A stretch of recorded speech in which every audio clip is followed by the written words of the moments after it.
Muslims around the world are suffering, from China to Kashmir to Syria and Lebanon, and in many other countries. In America, Muslim students struggle to find good schools that are strong in the Islamic knowledge. Help the Association of Islamic Charitable Projects support and strengthen our Muslim communities. Donate generously this Ramadan for the benefit of your Muslim brothers and sisters. Visit gofundme.com/AICP fund.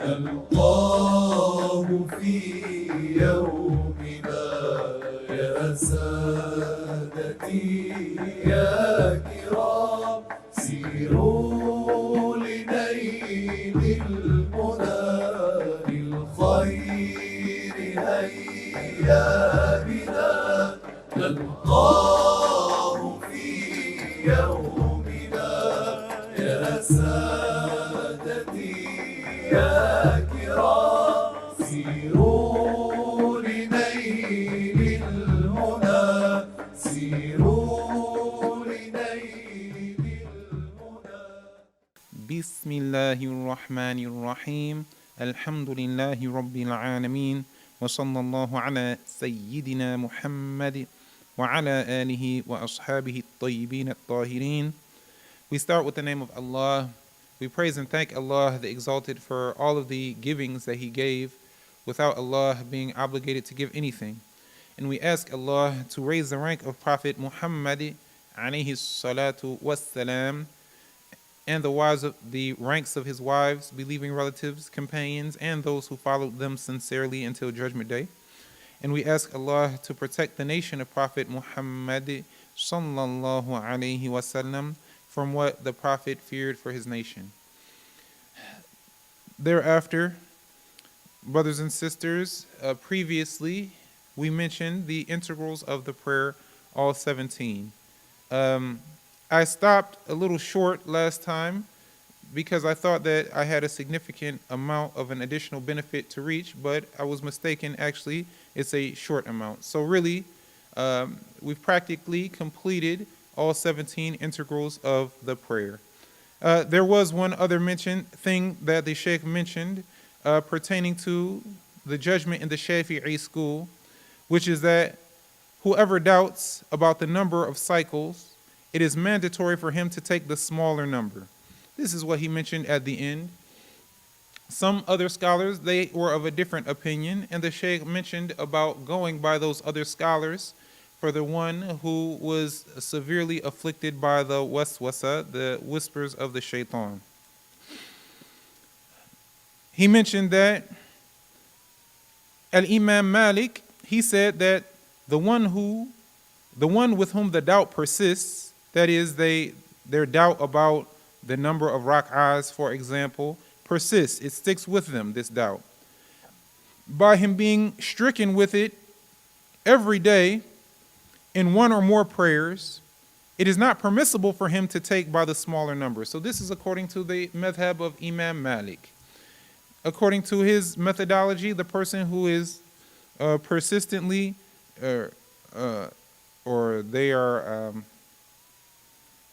afflicted with with this doubt chronically, then they would not take by the smaller number. Rather, they would go by the larger number. He said, rather, he acts opposed to that, meaning opposed to the smaller number, he would go by the larger number. If he doubted, did I do 2 or 3 rak'ah? According to Imam Malik, the person who was chronically stricken with this doubt, they would say 3 rak'ah. Whereas, according to the Shafi'i school, they would say 2 rak'ah because they are going to act in accordance with what they have certainty of. And the person who doubts if they did 2 or 3 rak'ah, as if they're saying they are certain they did 2, but they're doubting about the 3rd. He said, likewise is the judgment as pertains to ablution, to wudu. This greatly broadens the matter for the people. That is, it makes it easier for one, bringing ease to those afflicted by the severe whispers of the devil. Because there are among the Muslims, those who are severely hit with the whispers of the devil, to the extent that this doubt occurs to them a lot. They doubt, did I do 2? Did I do 3? Did I do 1? Did I do 2? Did I do 3? Did I do 4? For example. Or they doubt about what pertains to matters of purification. He said, what Malik concluded, yani Imam Malik, the judgment that he concluded, is a curing treatment for them, for those people who are afflicted with these severe whispers of the devil, and so it affects their prayer, so they doubt about how many rak'ah, for example, they have performed. This is a curing treatment. To follow the madhab of Imam Malik, it is a curing treatment, because then they are able to move on and not deal with that whisper the same way that they would have to according to some other madhabs. He said, thus, whoever wanted to implement that, let him learn the necessary matters of the prayer that are agreed upon between the two schools. For example, if a person learns the Shafi'i school, but now he wants to follow the Maliki school in this matter, then let him learn the things that these two madhabs agree about in what pertains to the prayer, and what he should learn among the differences between them. And there are certain things that are necessary for a person to do for the validity of the prayer in the Maliki school, pertaining to purification, for example, that are not obligatory in the Shafi'i school. He said, like the rubbing and the succession for the purificatory bath, for the ghusl. According to some other madhabs, the dalk, which is for a person to actually rub when washing the limbs for purification, is obligatory. And succession, meaning that one would wash a limb, they would wash the subsequent limb before the previous limb dried. So, for example, in the wudu, for the Shafi'i, or the person following the Shafi'i school, it would be permissible if they had the intention to perform wudu, and they had that intention when they first started washing the face. They washed the whole face, and then they went and did something else. Their whole face dried. Then they came back and washed their hands up to including the elbow, and then they stopped and went and did something else till their hands dried, and then they wiped their head. They got their hands wet again and wet wiped the head, or even part of the head within the boundaries of the head, and then they let that dry, and then they washed their feet finally. Even if it was a significant period of time between each integral, this would still be valid according to the Shafi'i school. Yes, it's better to have succession, not allowing for the previous or former limb to dry before washing the latter. But it is not an integral according to the Shafi'i school. But according to some other madhabs like Imam Malik, these two matters, the dalk, the rubbing, and the succession, are integrals. As for the dalk in the Shafi'i school, if a person, for example, stood under running water and allowed the water to run over their whole face without them using their hand at all, and so the water reached the whole face from the normal hairline to the chin and from ear to ear, flowing over it, and they did that while they had the intention to perform wudu, then that would be sufficient. And likewise, if they put their hand under the water, so the water reached the whole hand, forearm, up to and including the elbow, without them actually using the hand to rub on that forearm, hand, or elbow, but all of that was reached by the water flowing over it, then this would also suffice. It would be enough. And if he, for example, touched the head with something wet without using the hand, this would suffice for wet wiping the head. And if he rinsed the feet in a similar manner without actually using the hand to rub the feet, but the water did flow on all of what is obligatory to be washed of the feet, then that would suffice according to the Shafi'i school. So using the hand to wipe is not mandatory. It is not integral.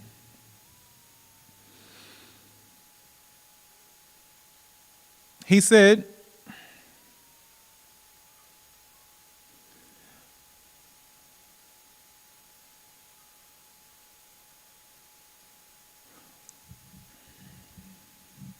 The famous saying of the obligation of rubbing and succession, according to their school, should not prevent one from implementing that lightening matter. That is, this matter that makes it easier for one, according to the Maliki school, by taking by the larger number if one doubted about the number of rak'ah that one performed. He said, because the rubbing, according to their school, there is a saying that is recommended. Yani, there is a saying in the Maliki school that it's not obligatory, but that it is sunnah. So a person is allowed to follow that saying. And that rinsing the entire body is sufficient. That is, for the water to reach the whole body, flowing over the body, without them necessarily using the hand at all to rub. This would suffice according to a saying in the Maliki school.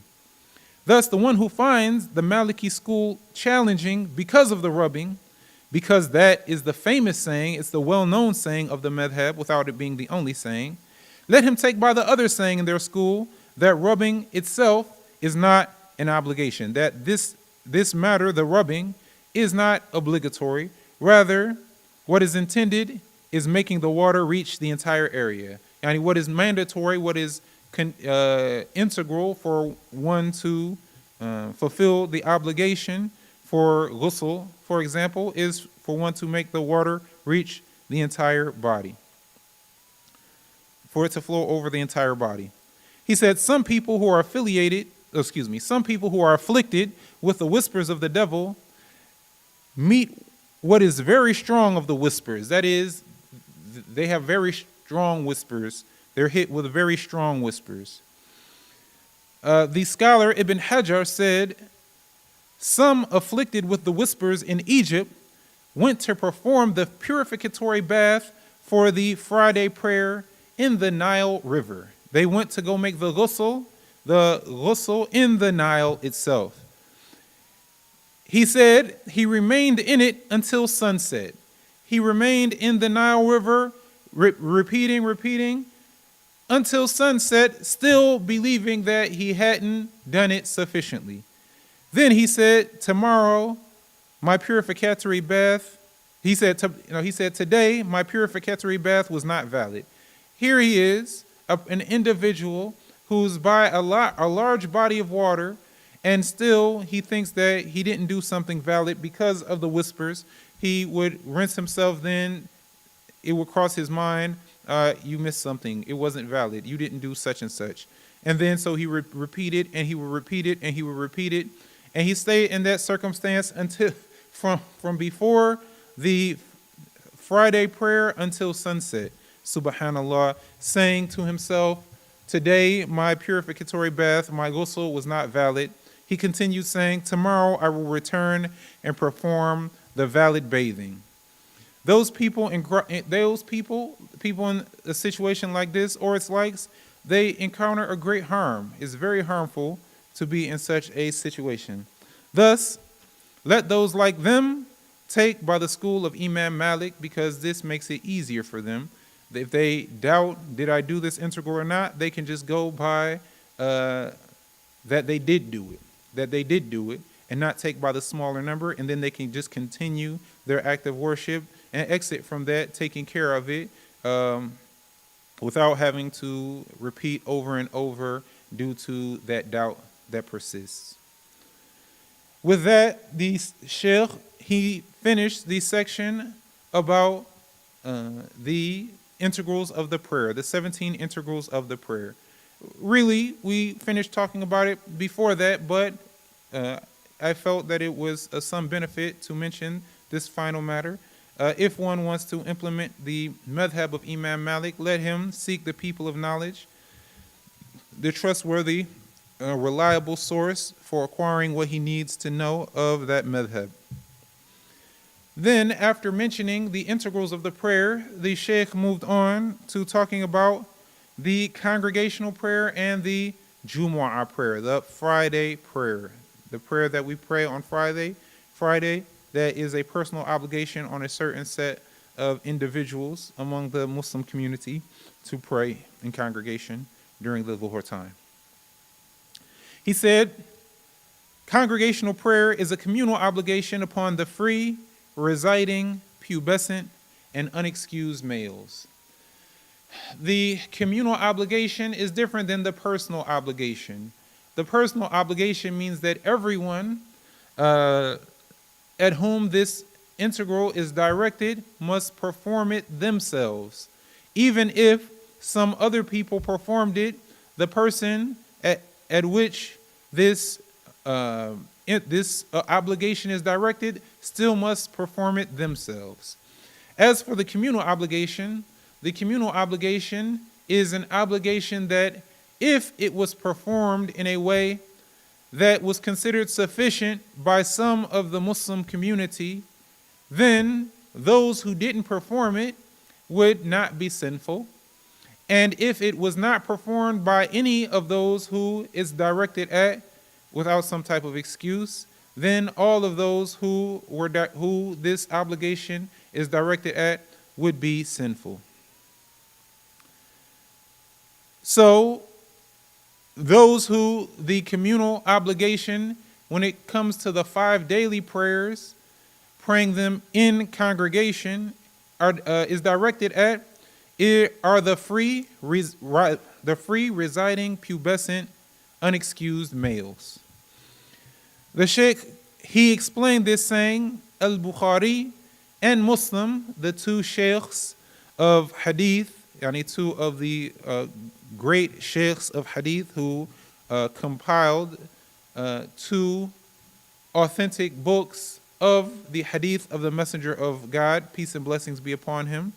Both of these 2 imams, they're narrated from the hadith of Abdullah, son of Umar, may Allah accept them both, that the Messenger of Allah sallallahu alaihi wasallam said, Salatul jama'ati afdalu min salatil fadhi bi 27 darajah, which means the congregational prayer is superior to individual prayer by 27 ranks or 27 levels. That is, for one to pray in congregation is better, it's more rewardable than for one to pray alone. The Sheikh mentioned that Ibn Majah and Ad-Daraqutni, Ibn Hibban and Al-Hakim narrated from the hadith of Abdullah ibn Abbas, the great scholar and cousin of the Prophet sallallahu alaihi wasallam, and may Allah accept the deeds of Ibn Abbas and his father, that the Prophet alaihi salatu wasalam did say, Man sami'a an-nida falam ya'ti fala salata lah illa min udhr, which means whoever hears the call to prayer and does not attend, his prayer is disliked. That is, he loses reward in the prayer. So, for one to pray in congregation is better for them than to pray alone. The circumstance, the Sheikh mentioned, the circumstance in which the congregational prayer is a communal obligation is for the 5 daily prayers upon the free, residing, pubescent, unexcused males. Residing meaning the person is not in the state of a traveler. Excluded by males is the females, or are the females. He said that the 5 daily prayers prayed in congregation is a communal obligation upon the free, residing, pubescent, unexcused males. So here he said males. So excluded by his saying males are the females. Thus, it is not obligatory upon them. They are not obligated to establish the 5 daily prayers in congregation. Excluded by freemen are the slaves. Likewise, it is not obligatory upon him. So we said that these 5 daily prayers must be prayed in congregation and that this is a communal obligation. Some among the free, residing, pubescent, unexcused males must pray it in congregation. So, by his saying free excuses the slaves, they are not obligated to pray them, the 5 daily prayers in congregation. Excluded by residing are travelers, so the resident is included in the communal obligation, the traveler is not. Therefore, whoever enters a land with the intention of residing there less than 4 full days, congregational prayer for him is not obligatory, meaning that he is not among those who the communal obligation for praying the 5 obligatory prayers is directed. And that is because the person who enters a land without the intention of staying at least 4 full days, not including the day of entry and the day of exit, rather he's intending that he's going to leave that land for another land before completing 4 full days of residence there, would still be in the state of a traveler, so he would not be considered residing. He said, excluded by pubescent are the impubescent children, the children who have not reached pubescence yet. It is not obligatory upon them due to their lack of accountability. The prepubescent child or impubescent child, he's not accountable yet, so it's not an obligation. As was mentioned before, and as you may know, the obligation has a specific definition. And the obligation is that which its performer is promised reward and its neglector or its abandoner is threatened with punishment. So, they deserve punishment. So, the child, the impubescent child, he's not included in that meaning because the Prophet ﷺ said in some hadith that the pen is lifted from 3. And among those who the pen is lifted from, the pen is lifted for, is the child until he becomes pubescent. This means that if he does a deed that the religion deems prohibited, he will not be punished in the hereafter for that due to his lack of accountability. So we don't say that it is obligatory on the child. What we say is obligatory upon the adult. However, as we previously mentioned, it's still an obligation on the guardian to order the child to pray once they complete 7 lunar years, if they have reached a state of mental discrimination, and other matters that we mentioned in some of the previous sessions. He said, it is obligatory upon the guardian to order the mentally discriminate child with the congregational prayer and the Friday prayer. Of course, they are obligated to order this child with that if the child has reached a state of mental discrimination, being that they understand when addressed and are able to answer questions based on their comprehension while having completed 7 lunar years of age. If the child was mentally discriminate before the age of 7, the parent is not obligated to order the child to pray. Or if the child reached 7 but was not yet mentally discriminate, likewise, the guardian is not obligated to order the child to pray. He said, excluded by the unexcused. Again, we said that the 5 daily prayers prayed in congregation is a communal obligation on the free residing pubescent unexcused males. So excluded by the unexcused are the excused by an excuse among the excuses that drop the obligation of the congregational prayer. Like rain that soaks the clothing, and it is not with him anything to cover him. Or the excuses for abandoning the Jumu'ah prayer. Also, if a person has an excuse that allows him to abandon praying the Jumu'ah prayer, this communal, this prayer that is a personal obligation.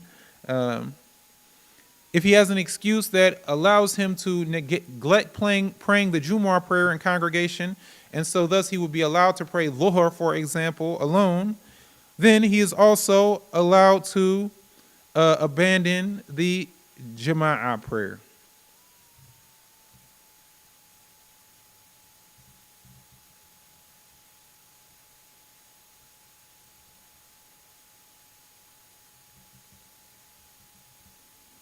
Excuse me. So he mentioned here that we said, like the rain that soaks the clothing, and it is not, and he has nothing to cover him with. He said, or fear of an enemy by his going to the place of Jumu'ah. Yani the person fears for himself because he knows the presence of an enemy between him and the place of Jumu'ah. so that he would be, for example, killed if he went there. Or other than that, among the excuses for abandoning Jumu'ah prayer. And there are many. He said, among them, the illness that is a severe hardship. This is also an excuse for one to abandon praying the Jumu'ah prayer and the congregational prayer. And another excuse is nursing the ill, the person who is ill, who has no one to check up on them. He said, likewise, fear for one's life or fear for one's honor, and that has its own meaning in the religion, the ird, and fear for one's money, that it would be taken, or for one even not to find a befitting garment to wear. If you need details about that, ask your Sheikh, who is, that you know, your knowledgeable teacher, about the details pertaining to that.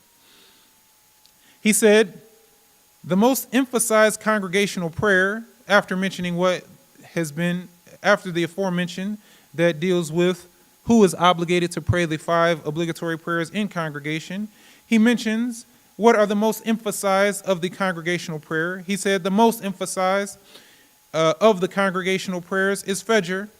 Then after that, the second most emphasized of the 5 prayers to be prayed in congregation is Al-Isha, and then after that is Asr.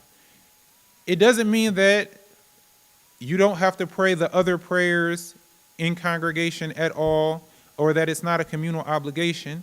No, there's still a communal obligation, but he's mentioning here that there's even more emphasis or stronger emphasis or greater emphasis in praying these particular prayers in congregation. So one should exert a lot of effort to pray the Fajr in congregation, and the Isha prayer in congregation, and the Asr prayer in congregation.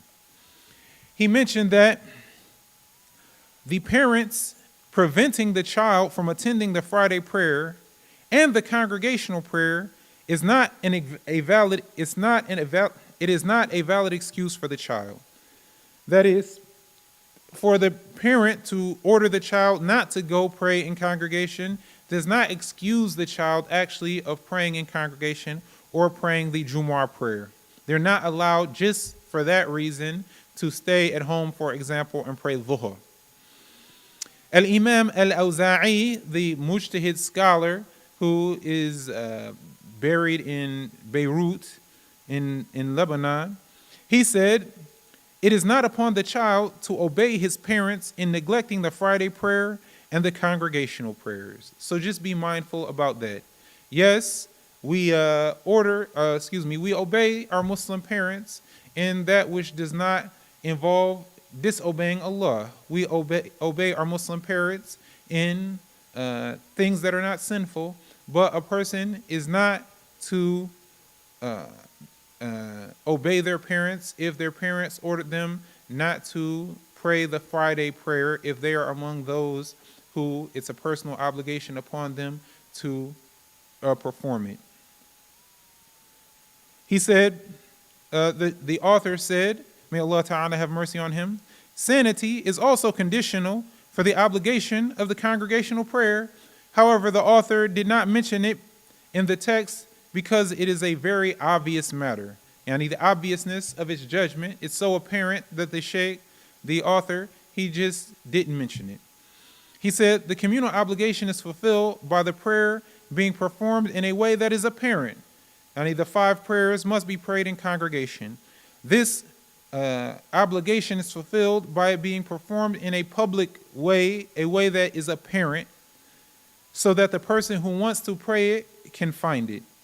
The communal obligation, it must be performed, these 5 prayers must be performed in an apparent way by being performed at least in one apparent location if the land was small. If it was a small town, for example, a very small town, then these prayers, the 5 daily prayers, must be prayed in congregation, at least in one apparent location, one obvious location.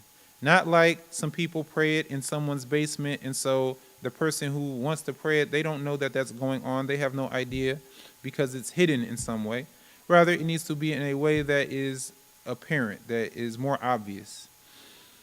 He said, and in a big land in multiple places. So if there was a very large town or a large city or the like, then it is necessary that the congregational prayers be performed in more than one location. One location in a large town would not suffice. He said, and they must be performed in a way that the seeker can reach them without an apparent hardship. And with that, the Sheikh has mentioned some of the matters pertaining to the congregational prayers, praying them and their communal obligation. And some matters he talked about the Friday prayers as well. God willing, we will continue in this section bi'idhnillahi ta'ala in the following class. Walhamdulillah wa sallallahu ala sayyidina Muhammad wa ala alihi wa ashabihi at-tayyibin at-tahirin. La ilaha illallah. Allahumma salli ala sayyidina Muhammad wa ala alihi wa sahbihi wa sallim. Rabbi ighfir li wa lil mu'minina wal mu'minat. Jazallahu Muhammadan anna khayra. Assalamu alaikum wa rahmatullahi wa barakatuh. Muslims around the world are suffering. From China to Kashmir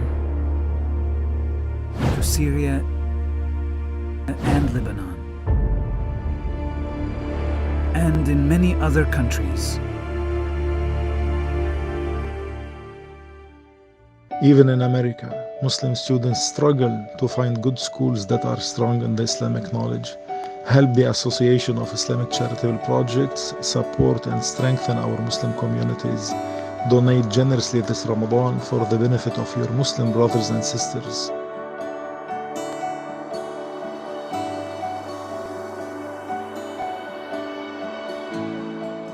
Visit gofundme.com/AICP fund.